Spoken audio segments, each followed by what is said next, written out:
So I think we should get started. Thank you all for joining our webinar on content consumption in the age of COVID.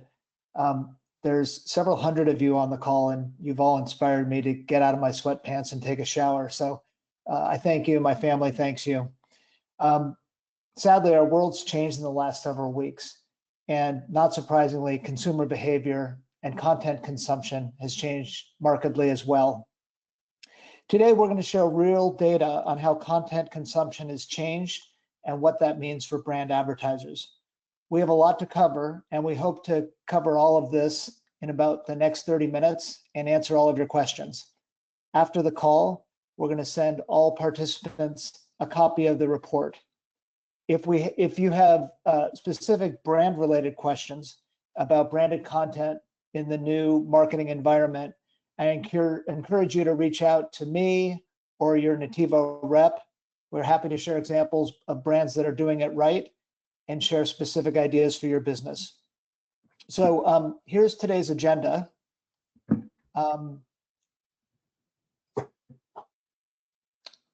Thank you. So I'm going to spend maybe 15 seconds, a little bit about Nativo, and then I'm going to hand it over to my friend Chow, who's going to go through the report's methodology, content consumption trends, category insights, the impact on advertising, and key takeaways. And throughout this, we hope that you use the GoToWebinar Q&A app and ask questions, and we'll answer as many as we can after the report is presented. So first, let me just give you 30 seconds on Nativo. Nativo is an ad tech company that delivers content to a consortium of 400 digital publishers that comprise about 3,000 different websites, including the LA Times, AP News, Fortune, Time, Motor Trend, Everyday Health, etc. And being the content delivery partner to such a wide array of premium publishers gives Nativo a unique purview into what content is being consumed across the open web. So every month we reach about 200 million unique people that consume billions of pages of content. And we work with about 700 advertisers that work with us, and we deliver their branded content message to these consumers across an array of premium publishers. So with that, I will turn it over to my friend and colleague Chow, who will walk through the report. And while he's doing that, please answer questions and we'll get to them at the end of the presentation. Thanks, Andy. And first, I want to welcome everyone. I know we have a lot of people sign up from both our publisher partners, as well as advertising partners, as well as our colleagues within the ad tech industry. And I think everyone is really together in this entire period where we're seeing a tremendous shift within our ecosystem. And a lot of that ultimately is coming from the consumer trends and how consumers are shifting. And we're really a consumer-focused business where we're students of how consumer trends are developing. So at Nativo, not only as we have that entire network, Nativo Research is really a department that focuses on overall content consumption trends, leveraging our entire technology and the data we have to look at on the broader trends wide, what is actually happening with consumer experience, and how can we really interpret that and then deliver the right insights for our brand partners. And regularly, the team also worked on overall program effectiveness, but during this time, we really look into all of the data that we have and then provide this overall consumption trends. So to start, in terms of methodology, this is something I definitely want to highlight. As Andy said, our entire system does process so many page views throughout the entire period. So we actually look into the data from January 1 to March 22nd of this year. And throughout that period, we analyzed about 20 billion publisher page views. So those are the page views within our marketplace, and we're able to see all the traffic patterns across all the different pages. The way we process the data is that then we leverage the contextual technology to categorize individual content pages into 15 different IAB categories. So that's a really key thing I want to highlight, that the analysis is not a domain-based analysis, but rather it's a content theme analysis. So for a lot of publishers within our network, such as news, local news, national news publications, instead of filing them all under news, we're actually looking at individual pieces of content and filing them into different content categories. And lastly, as a company that focuses on branded content and native advertising, we looked into campaign performance across 2,400 campaigns, so that we are able to provide a general understanding of how native advertising is performing during this period of change. So once we get the data, the second thing I want to bring up from a methodology standpoint is that, as we all know, there is weekly trends on the data. Right? So generally speaking, when we look at more desktop traffic versus mobile traffic, we usually see mobile being more even, whereas desktop has a very regular Monday to Sunday cycle. So what we did here is actually take the desktop data and indexed based on day of the week. So that's why when you actually see the data charts, we actually don't have that weekly schedule. So that's how we get rid of the weekly noise, to make sure we're only reflecting on the data difference between the target period and the rest of the month. The way we index out the numbers is that we took the month from January to February, and then the average number for the date of the week becomes a 100 index. So what are the different things we found? We actually found 4 major trends from a content consumption standpoint. The first thing is no surprise to everyone, right? So overall content consumption did have a significant surge. So as we see news coverage regarding COVID-19 increasing, we actually saw a sudden and sustained increase in recent weeks in terms of digital content. And what's really surprising, interesting for us, though, is that the increase only started around the period of 3/11. So overall content consumption in the last 2 weeks nearly doubled across our entire network. The second trend that we're seeing is that the increase, or the surge of traffic, extends way beyond just news. So I think everyone knows, everyone's so tuned into news, but across our category, we actually saw certain categories even have a higher percentage traffic increase than news. And what we're observed is family parenting, science, travel, arts and entertainment, business, food and drink, as well as health and fitness, we experience a huge surge in traffic. And that's a really good indicator for what kind of content consumers are interested in, and beyond just breaking news.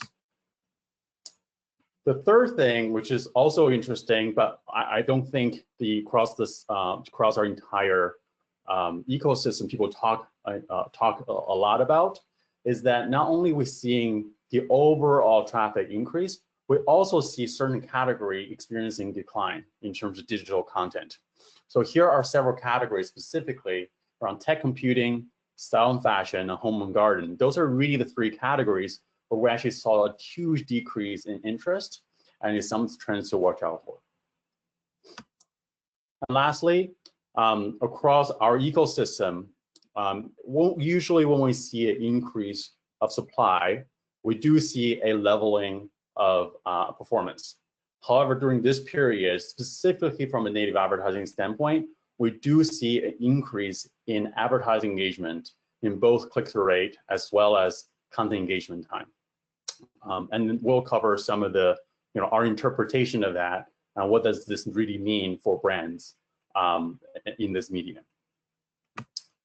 So I'm going to go into some of the key kind of sub-trends. The first one is, this is the traffic trends for the entire period. As you can see, the traffic really stayed pretty much even throughout the months of January and February, with some spikes, and we'll cover that after the slide.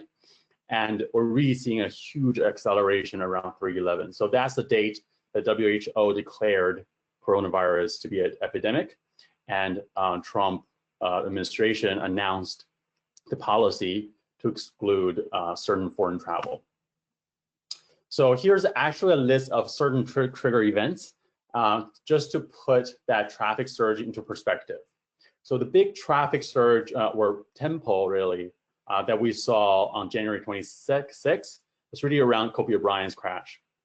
So that, on that day, we saw a 15% increase of traffic on desktop and 26% of traffic increase on mobile, which is pretty normal when you think about the power of mobile in the breaking news category. And traffic actually leveled off. And during these two big news events, we actually see about an even amount of traffic. And really when everything started happening was March 11th. So on that day when Dow Jones dropped 2,000 points, we saw a desktop increase traffic about 28%.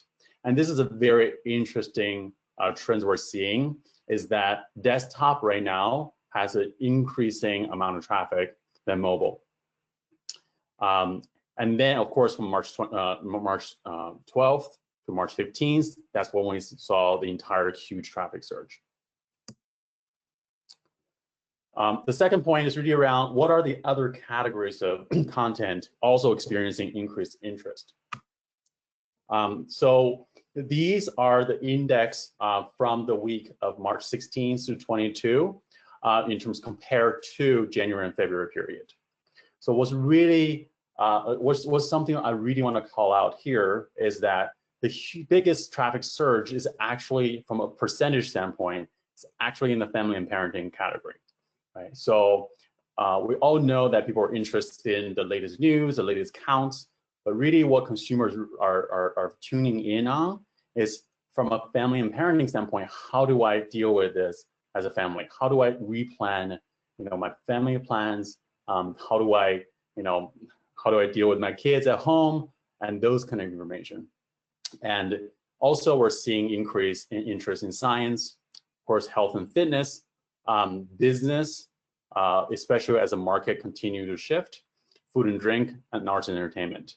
I think this actually illustrates like what does our day-to-day life look like today, where these are the key topics of the day and where we're really spending time to think about. These are the category we're seeing some regular traffic or decline in traffic. So really what we want to call out is, one, mobile traffic for tech and computing is really taking a hit, as well as sports category, home and garden, and style and fashion. So as Andy mentioned earlier, we'll share the presentation out after this presentation. So the next several slides are the individual charts, and we have some commentary. So I'm going to go through those quickly. And if you have any questions, or if you want to read through them in more detail, please download the deck, and then we're happy to do a deeper read through. So on the news side, as we covered before, we're definitely seeing a huge surge in traffic. Arts and entertainment. So this is really the area we're also seeing an increase in discussion. So as everyone know, Netflix reported about 30% surge in their streaming traffic right away once the stay-at-home order released. What we're seeing is that people continue to spend time reading about entertainment news and also talk to each other about it. Right? So I'm sure everyone experienced that in your office chats, Zoom chats, and so on and so forth, Slack chats, where everyone suddenly becomes a Netflix specialist or entertainment specialist. So we're definitely seeing that trend also translating into the content consumption. Business content, right? So as the startup market having a lot of turmoil, people are really trying to figure out what's going on. Consumers are really creating up-to-the-minute updates, overall guidance, and planning advice. And they're also turning to both businesses and finance content, as well as businesses, to look for that guidance. And that's where we're seeing a huge increase of traffic here. Family and parenting, as we mentioned before, experiencing a huge surge. One of the really interesting things here is that we do see a huge increase on the desktop. So some of the theory around that is that people are definitely interested, like with the kids home, parents are actually researching about what's going on, right? So, or they're really, right now they're working from home, so they're actually using their computer more often than before. Health and fitness, no surprise. So there's really two things here. One's people are, on one side, people are looking for health information. The other side, people are looking for fitness. Automotive, we're also experiencing a increase, or we're not experiencing increasing traffic. What we're seeing is really that we're actually, when we saw the Chinese auto transaction data, this is definitely not a period where people are going out and buying cars, right? So this is not a transaction period for them. What we've noticed is that the desktop traffic did decrease, whereas the mobile traffic had a decrease, whereas the desktop traffic is really staying steady. And people are still consuming auto content, especially in the research phase. So as a lot of auto advertiser would know that this is really the period people are launching cars, people are actually building that brand. We do see that consumers are also in that research mode. So they're not in the purchase mode, but they're reading auto content and also interacting with some of the automotive content. Home and garden, this is the area we're seeing a gradual decline, right? So, and this is really, although we're seeing some evening here, this is a time home garden generally see a traffic surge, right? So if you're any kind of a home and garden type of advertiser, this is the time people are planning for spring cleaning, planning their new crops and gardening, and we're actually not seeing that surge this year at all. Lastly, with major sports events canceled, sports content consumption also is taking a hit. So the last part is really the one part that we want to look into. How does this really affect advertising, right? Especially native advertising? So what we notice is that we actually see a performance increase, both from a click-through rate standpoint, as well as content engagement. So from a click-through rate standpoint, in January and February, we see a 0.46% click-through rate from a viewable standpoint. In March, we actually saw a 0.48%. So again, this is really the native advertising benchmark, right? So generally, we know native performs, somewhere between 5 to 10x the regular display because it's in the feed, it's in the editorial environment. But even in this period, we actually see an increase in engagement. And not only we're seeing an increase in ad click-throughs, once people land on the branded content page, people are also spending more time with that content, right? So about 5.4%. So what that really tells us is during this period, consumers are actually really interested in what brands has to say. And when you're actually bringing in the right valid content to be helpful, to actually provide guidance for consumers, they're actually responding to that. And they want to hear from brands that are actually paying attention and interacting with those type of content. So further breakout into different categories from a click-through rate standpoint. And this is really something surprised us. And I also think if you're a brand planning for different type of content, or if you're a publisher thinking about your approach, this is actually really interesting stats, where although we see a huge surge in family and parenting content, we're not seeing a huge increase in terms of the click-through rate. But once you go to business, within business content, we're seeing a huge lift in branded content engagement. So I just want to make sure this is also clear. These are all the different content categories, not advertising categories. And this is the advertising performance on those categories. So, and this is like an indicator for brands to rethink how can they really provide value, right? Because people want to hear from business, talk about business guidance, talk about food and drink suggestions, as well as arts and entertainment. So here are several top-line brand takeaways from this analysis. The first thing that we saw is that COVID-19 is really not just a backdrop of what's going on. It's really more of an accelerant in consumers' attention shift to digital. We all know this is the mega trend that more and more time and more consumer experience is shifting to digital. What COVID-19 did is really accelerate that trend and put people into this new reality.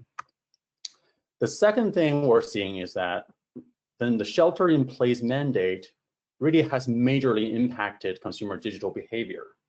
And specifically, people are using digital tools for different things today, right? So, people you would never think would go to Walmart to do a curbside pickup. They're now using their phones to order online, right? So those are the digital behaviors or digital habits we're seeing developing. And this is important because if you're a brand, you're thinking about what are the trends, how can you come out strong? And these behaviors gonna stick. And once people come out of this period, they will have a better e-commerce behavior or heightened e-commerce behavior. So those are the behavioral trends that becomes a real opportunity for different brands. The third thing is COVID-19 also totally shifted the balance of our cultural focus and the consumer interest du jour. So during this period, generally people would be thinking about sports, March Madness, and these kind of cultural events. And brands always benefited from these kind of cultural waves and by aligning them to different messaging, by sponsoring those experiences. What we've seen from a traffic shift standpoint is that this event has totally shifted what people's mindset is and what they're interested in. Right? So that's really an area we want different brands to rethink their content strategy to really adopt what consumers are interested in consuming today. And lastly, consumers are seeking engaging with the relevant brand messaging. Right? So I know everyone probably subscribe to a lot of newsletters and different commentary and seeing different type of brand pushing out different brand messaging. What we're seeing is that people are definitely engaging with that. And when you're relevant, people are really loving the different type of brand activations.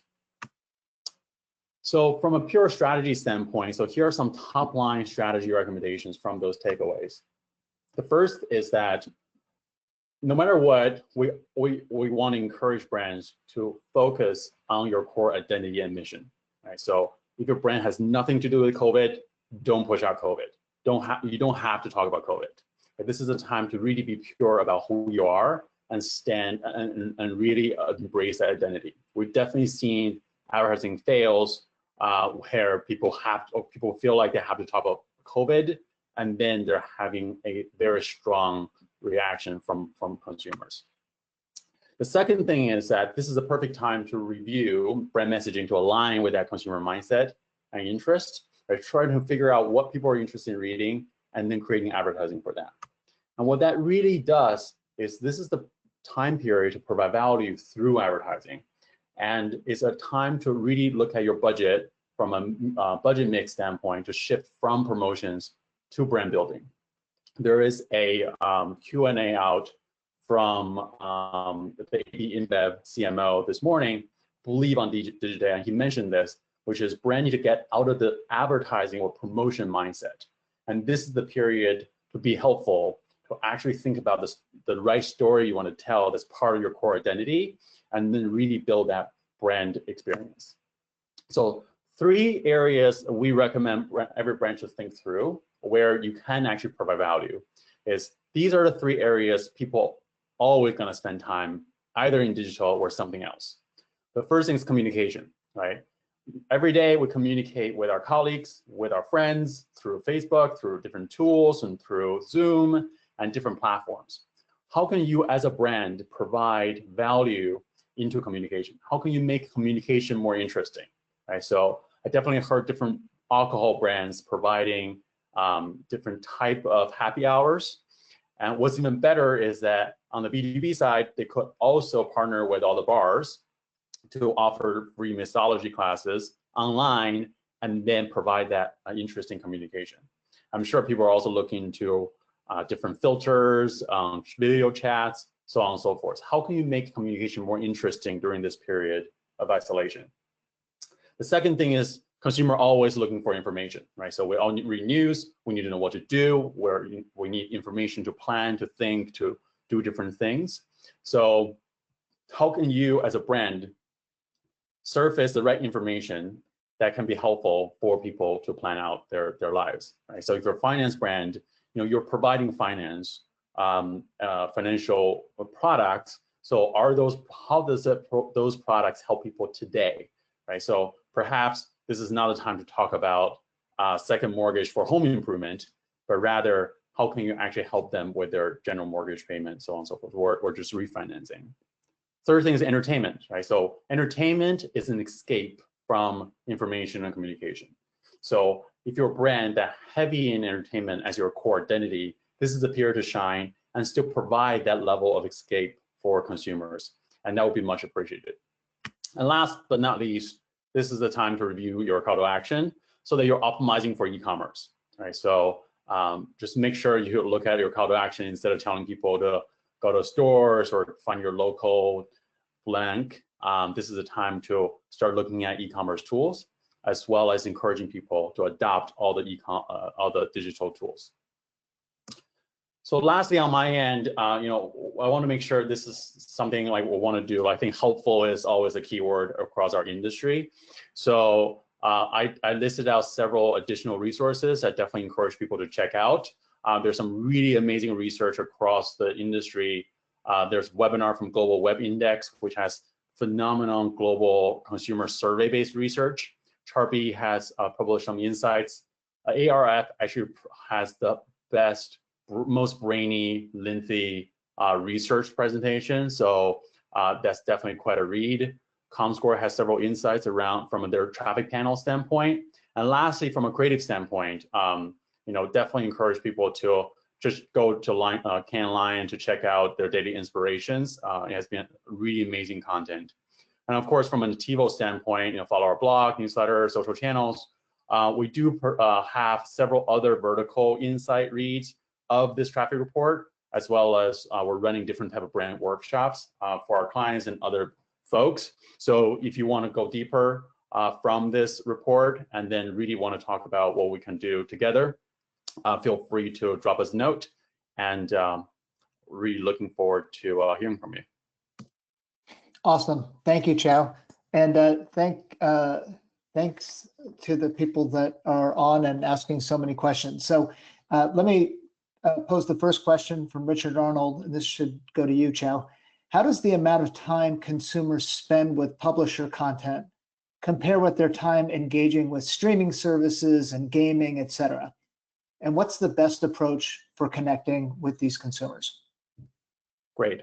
So that's a great question. Now, it's not something I have a perfect answer for you, because what we look at is purely open web publishing content web, right? So that's where we can put a rubber stamp on it and have a very clear answer there. What I can do is follow up on what is the time spent report, and we can compare that to the other time spent report from other sources in terms of streaming time and so on and so forth. So overall, we're definitely seeing an increased experience from a time spent with digital tools. In terms of the actual share, that's something we can follow up. Okay. The next question, is there a right and wrong way for brands to engage with consumers during the next few weeks and months? I have a POV on this, and I guess my take is, I think this is an interesting time, and certainly content consumption has changed, but you really can't force a COVID message if it's not on brand or, like Chao said, helpful to consumers. Like, we've all received, tens or maybe even hundreds of emails from CEOs that kind of leave us cold. I mean, I've been receiving COVID messages from like my dog walker and my dry cleaner.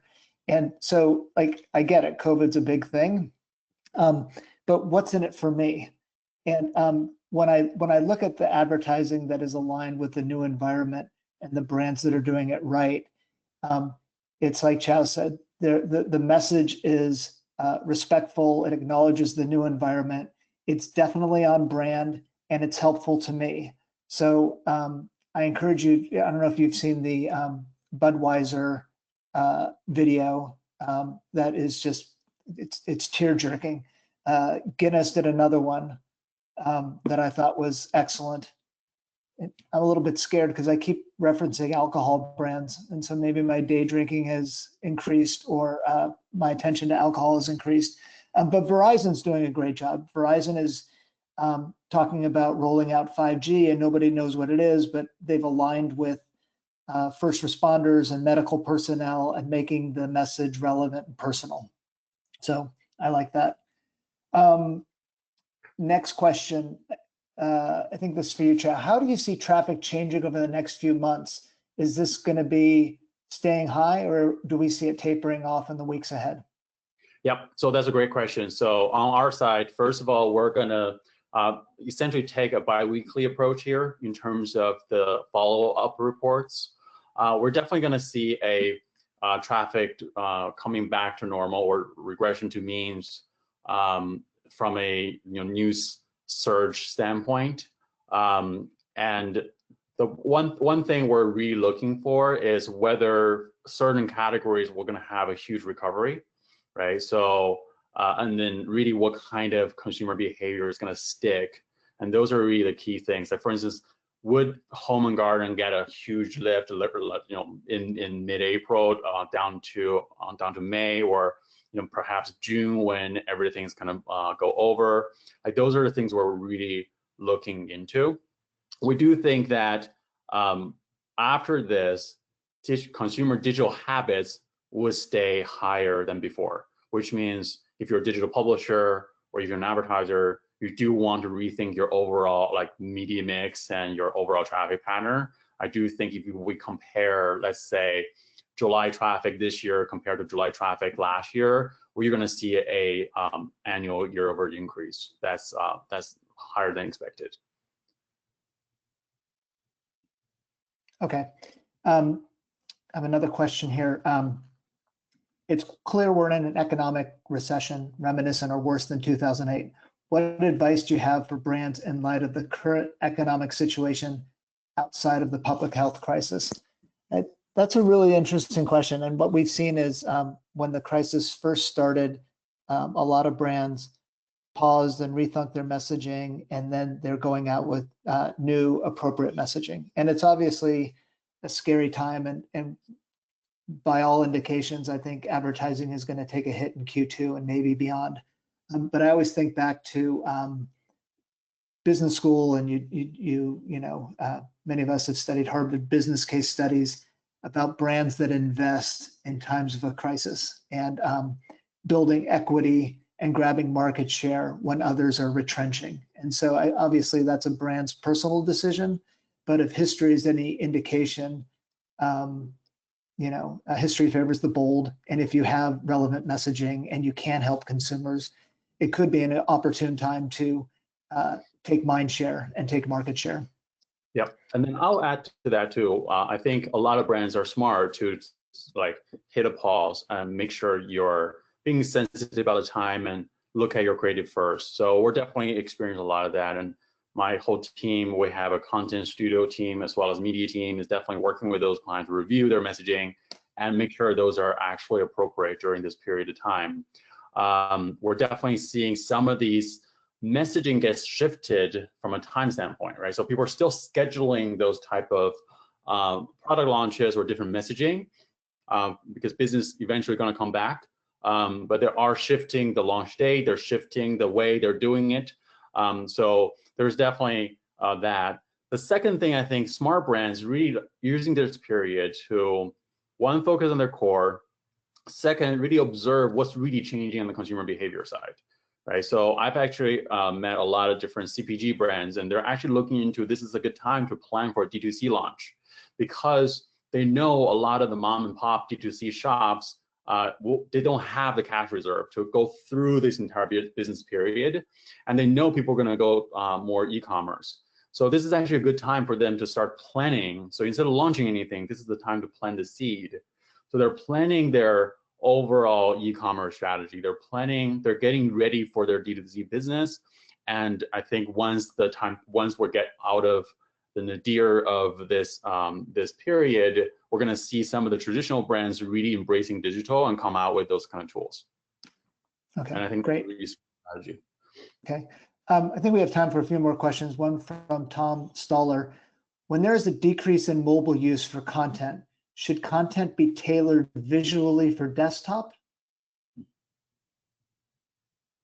My side? Yeah, so, you know, our side, we always think every experience should be responsive for design to the different screens. So, you know, when we design different type of interactive landing page experiences, we always make sure it's designed for both platforms.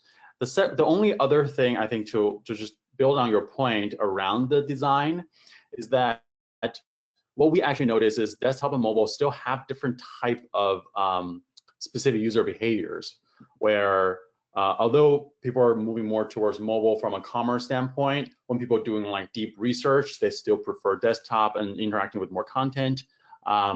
So I think that's probably more of a focus than just picking, you know, than just like, you know, translating the same experience elsewhere. But if you have a limited resource, this is definitely a time to look into which category is having the right mobile shift, and then maybe perhaps you want to focus on one screens to start with. Yeah, you know, it's really an interesting conundrum, and it doesn't. I mean, we're talking about desktop and mobile, and we're talking about different verticals, but even within the same brand, there may be different opportunities. So if you're an auto OEM and you know that people can't go and test drive cars and look at cars, it probably doesn't make a lot of sense to do tier 2 and tier 3 dealer advertising. At the same time, we know that people are still researching automobiles, and desktop usage is up. So the idea of like configuring your own car and getting auto lust is an attractive opportunity to build brand and preference while people are sitting at home. They're not going to go to dealerships, but they're definitely interested in what vehicle they might buy next. Okay, Xiao, I think we're almost out of time. I want to thank everybody for joining us.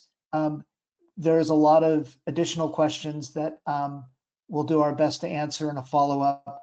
We'll be sending, if you provided us with your email, we'll be sending you the details of this report.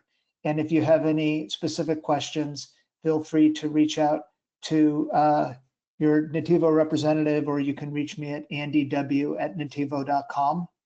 And as more and more research comes in and consumer behavior changes, we'll be ready to provide you with interesting insights in the weeks ahead. So thank you for attending, and have a great rest of the week.